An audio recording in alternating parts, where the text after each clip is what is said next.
오늘의 주요 소식입니다. 지난 2일 국정감사에서 주한미군 주변 지역의 환경 오염 문제가 지적됐습니다.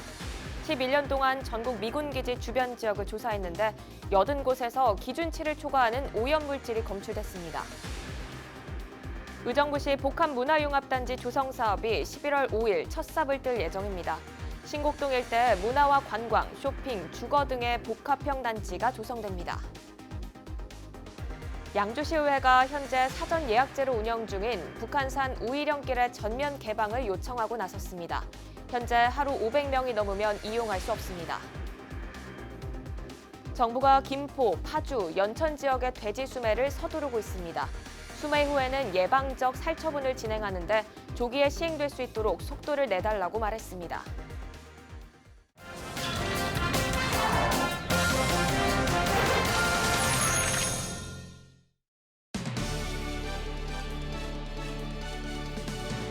여러분 안녕하십니까? 헬로티비 뉴스 나라입니다. 오늘의 첫 소식입니다. 지난 2일 국정감사에서 주한미군 주변 지역의 환경오염 문제가 지적됐습니다. 최근 11년 동안 전국 미군기지 주변 지역 140여 곳을 조사한 결과 80곳에서 기준치 이상의 오염 물질이 검출된 건데요. 의정부 지역은 어떤 상황인지 또 오염 문제를 어떻게 해결 중인 건지 김초롱 기자가 취재했습니다. 의정부 지역 내 미군이 반환을 마친 기지는 총 5곳. 이 중 캠프 시어지를 제외하고 모두 내부 오염물질 정화 작업을 끝냈지만 주변 지역 정화 작업은 아직입니다. 2010년과 2016년 환경부 조사 결과 반환 미군기지 주변 지역에서 기준치를 초과하는 오염물질이 검출됐습니다. 특히 캠프 SA온 주변 지역은 유류 오염 척도인 석유계 총탄화수소 TPH가 7,357, 캠프 폴링워터 주변은 TPH가 5,428mg/kg입니다. 부지 용도에 따라 적용되는 기준치가 다른데 거주 지역의 경우 기준치가 500인 것에 비교하면 10배가 넘는 수치입니다. 오염 면적이나 농도 등이 점차 감소하고 있지만 여전히 오염이 심각한 겁니다. 캠프 시어즈의 경우 본기지 정화는 끝났지만 저유소 구간의 정화 중으로 정화 작업은 2020년 3월쯤 완료될 것으로 보입니다. 앞서 의정부시는 국방부에 주한미군 주변 지역에 대한 정화 명령을 내렸습니다. 하지만 해당 지역이 이미 도로로 사용 중이거나 건물이 있어 현실적으로 땅을 파내는 등의 직접 정화가 불가능한 상황. 대신 국방부는 자연 정화가 가능한지 알아보기 위한 위해성 평가 여부에 대한 계획을 검토 중이라고 밝혔습니다. 헬로티비 뉴스 김초롱입니다. 의정부시 복합문화융합단지 조성 사업이 11월 5일 첫 삽을 뜰 예정입니다. 리듬시티 복합문화융합단지 조성 프로젝트는 의정부시 산곡동 65만 4천 제곱미터의 문화와 관광, 쇼핑, 주거 등이 들어서는 복합형 단지 조성 사업입니다. 사업 시행자는 의정부시가 34%를 출자하고 포스코건설, MBN홀딩스, 신세계, YG엔터테인먼트 등 민간 사업자가 66%를 출자해 설립한 특수 목적법인 의정부 리듬시티가 추진합니다. 의정부시 복합문화융합단지는 2022년 부지 조성을 완료하고 이후 국제 K-팝 클러스터, 뽀로로 테마랜드, 신세계 아울렛, 프리미엄 주거시설 등이 들어설 예정입니다. 양주시의회가 현재 사전 예약제로 운영 중인 북한산 우이령길의 전면 개방을 요청하고 나섰습니다. 시의회는 최근 북한산 국립공원 도봉사무소에 우이령길 전면 개방을 건의했습니다. 특히 올해는 우이령길이 개방돼 양주 시민의 품으로 돌아온 지 10년이 되는 해입니다. 이 자리에서 정덕영 시의원은 전면 개방에 시간이 걸린다면 우선 장흥면 주민부터 자율 통행을 허용하고 그 범위를 점진적으로 확대하는 것을 검토해야 한다고 말했습니다.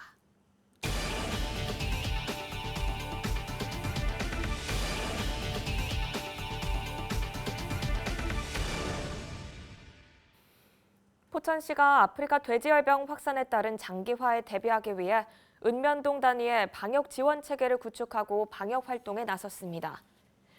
포천시 일동면 행정복지센터는 기동방역 지원단을 구성하고 운영에 들어갔습니다. 일동면은 포천시에서 창수면 다음으로 돼지 농가가 많은 지역으로 총 33개 농가에 약 2만 5천 마리의 돼지를 사육하고 있습니다.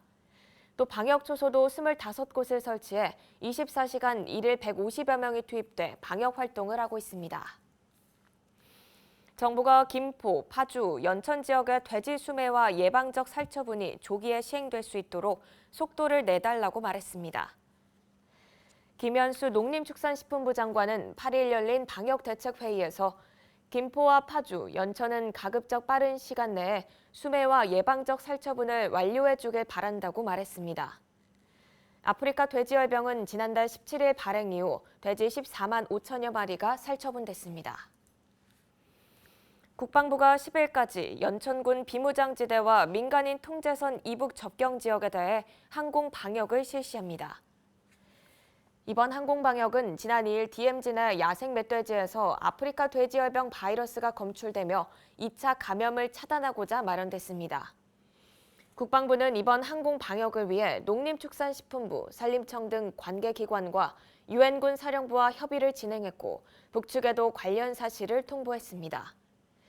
국방부는 북한 야생 멧돼지가 한강, 임진강 유역으로 떠내려올 경우 살아있는 개체는 포획 사살하기로 했습니다. 의정부시는 더 그린 앤 뷰티시티 프로젝트를 추진하고 있습니다. 이번 프로젝트는 녹색 공간의 지속적 확충을 위한 그린시티와 도심 경관의 질적 향상을 위한 뷰티시티 프로젝트 등 두 가지 방향으로 진행됩니다. 이를 위해 녹화와 정비가 필요한 의정부 185곳에 390억 원을 투입해 오는 2021년까지 프로젝트를 완성할 계획입니다. 프로젝트에는 시민 참여도 확대됩니다. 시민 중심 녹화 사업으로 도시 녹화 사업 예산 지원 근거를 마련해 도시재생 등 주민 제한 사업도 추진할 계획입니다. 포천시는 2020년도 생활 SOC 복합화 사업에 포천시 함께해봄 같이돌봄 통합센터가 선정돼 국비 65억 6천만 원을 확보했습니다. 포천시 함께해봄 같이돌봄 통합센터는 2022년까지 장애인형 국민체육센터와 가족센터, 다함께 돌봄센터가 들어서게 되며 사업비 총 148억 원이 투입됩니다. 시는 이번 사업 선정으로 재정 자립도가 부족한 포천시에 안정적인 사회복지 서비스 통합 지원을 위한 인프라를 구축하게 됐다고 밝혔습니다. 연천군 농업기술센터는 콩, 율무, 들깨 등의 본격적인 수확기를 맞아 농기계 임대를 휴일 없이 운영합니다. 임대 농기계는 콩 예치기와 콩, 들깨, 탈곡기 등 71종 262대입니다. 농가당 1개 기종을 최대 3일간 임대할 수 있으며 1일 사용료는 기종에 따라 5천 원에서 12만 원입니다. 농기계를 임대하고자 하는 경우 사용 15일 전부터 농업기계 임대사업소를 방문해 농기계 보유 여부를 확인한 후 예약하면 됩니다. 의정부 컬링 경기장이 1일부터 보수공사를 마치고 운영을 시작했습니다. 의정부 컬링 경기장은 8월부터 빙질 재조성과 시설물 보수를 진행하면서 두 달간의 보수 공사를 마무리했습니다. 의정부 컬링 경기장은 경기장 6시트와 243석 규모의 관람석을 갖춘 국내 최대 컬링 전용 경기장입니다.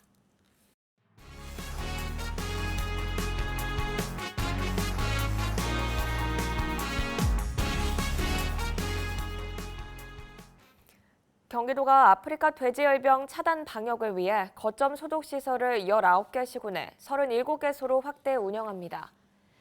경기 지역 전체가 아프리카 돼지열병 중점 관리 지역에 지정되고 김포, 파주, 연천 등에서 돼지 수매가 진행되는 등 강력한 방역 조치에 따른 후속 조치입니다.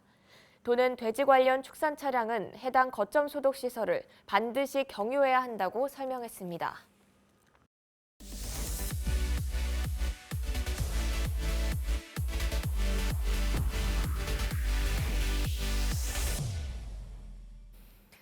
서울에서 제100회 전국체전이 열리고 있습니다. 이번 체전에는 각 종목 올림픽 스타들이 대거 출전했는데요. 특히 우리나라 효자 종목으로 자리 잡은 펜싱엔 박상영과 김지연 등 올림픽 금메달리스트들이 출전해 세계적 기량을 뽐냈습니다. 이지훈 기자입니다. 상대의 허점이 노출된 찰나의 순간. 매서운 칼끝이 상대 몸통을 찌릅니다. 남자 펜싱 국가대표 박상영.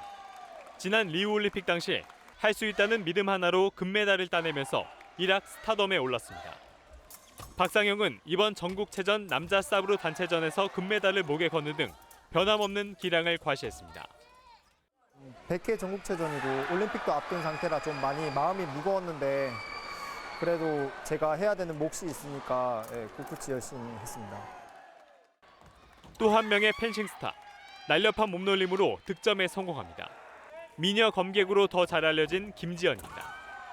런던 올림픽 금메달리스트의 칼끝은 이번 전국체전도 평정했습니다. 김지연은 펜싱 사브로 일반부 결승에서 우승을 차지했습니다. 전국체전 펜싱 개인전 부문에서 3년 연속 정상에 오른 자타공인 최고 검객입니다. 김지연의 칼끝은 내년 도쿄올림픽 금메달을 정조준하고 있습니다. 아무래도 저한테는 이제 내년 올림픽이 마지막일 수 있는 이제 올림픽이기 때문에 이제 남은 기간은 솔직히 몇 달 얼마 남지는 않았지만 그 안에 이제 준비를 잘해서 꼭 개인전 단체전에서 꼭 이관왕할 수 있도록. 네. 한국 펜싱의 전설 남현희는 이번 체전이 현역으로 뛰는 마지막 경기입니다. 경기를 마치자 상대팀에서까지 박수가 쏟아져 나옵니다. 제일 기억에 남는다고 하는 거는 이제 베이징 올림픽 때 여자 최초로 이제 메달을 땄을 때가 제일 기억에 남고요. 다른 대회 같은 경우에는 다 똑같이 최선을 다했습니다. 펜싱 스타들이 총출동한 전국체전. 우리 펜싱 선수들이 전국체전에서도 변함없는 기량을 선보이면서 내년 도쿄올림픽 금빛 전망을 밝게 하고 있습니다. 헬로티비 뉴스 이지훈입니다. 전국체전이 열리는 70여 곳 가운데 가장 조용한 곳, 아마 바둑 경기장이 아닌가 싶은데요. 올해부터는 바둑도 시도별 순위에 영향을 미치는 종합 배점을 받게 돼 관심이 뜨거웠습니다. 송용환 기자의 보도입니다. 신중에 신중을 기해 바둑판에 도로 올립니다. 관중들은 선수들의 한 수 한 수를 숨죽여 지켜봅니다. 응원전이 없는 바둑은 가장 조용한 경기. 그러나 이번 대회에서 가장 큰 변화를 맞은 종목입니다. 바둑은 지난 2016년부터 정식 종목에 채택됐지만 경기 결과가 시도별 종합 득점에는 반영되지 않았습니다. 하지만 올해부터는 3,600점을 배정받아 시도별 종합 순위에도 영향을 미치게 됐습니다. 그만큼 바둑이 국내 스포츠의 한 종목으로 자리매김했다는 겁니다. 바둑계는 학교팀과 실업팀 창단으로 이어져 유망주 발굴 등 바둑 활성화에 도움이 될 것으로 기대하고 있습니다. 선수들이 경기력 향상을 도모할 수 있는 발판을 마련했습니다. 그리고 초중고 대학교 및 실업팀 창단에 탄력을 받을 수 있으며 선수들을 교육하고 관리하는 전문 감독과 코치 등 다양한 일자리 창출을 할 수 있는 선순환 구조가 구축될 것으로 기대하고 있습니다. 실제로 전국체전을 앞둔 지난 5월에는 전북의 이스타항공 바둑단이 창단했습니다. 국내 유일의 아마추어 실업팀으로 여자 선수 4명으로 구성됐습니다. 네, 일단 훈련하면서 바둑도 많이 두고 또 코치님께서도 잘 해주셔가지고 네, 도움도 많이 된 것 같아요. 더 부담되는 면도 있고 더 잘해야 돼서 네, 신경을 좀 많이 썼고요. 지난 5일과 6일 이틀 동안 열린 바둑 경기에는 전국 17개 시도에서 170여 명의 선수가 출전했습니다. 종목별 우승은 금메달 2개와 은메달 1개를 딴 경기도가 차지했습니다. 티브로드 뉴스 송용환입니다. 포천시청 직장운동경기부 배드민턴부 박소영, 윤태경 선수가 동메달을 차지했습니다. 포천 박소영, 윤태경 선수는 전국체육대회 배드민턴 여자 일반부에 경기도 대표로 출전했습니다. 최근 포천시청 직장운동경기부 배드민턴부는 차윤숙 감독과 이주희 코치를 필두로 전국 4강권을 노리고 있습니다.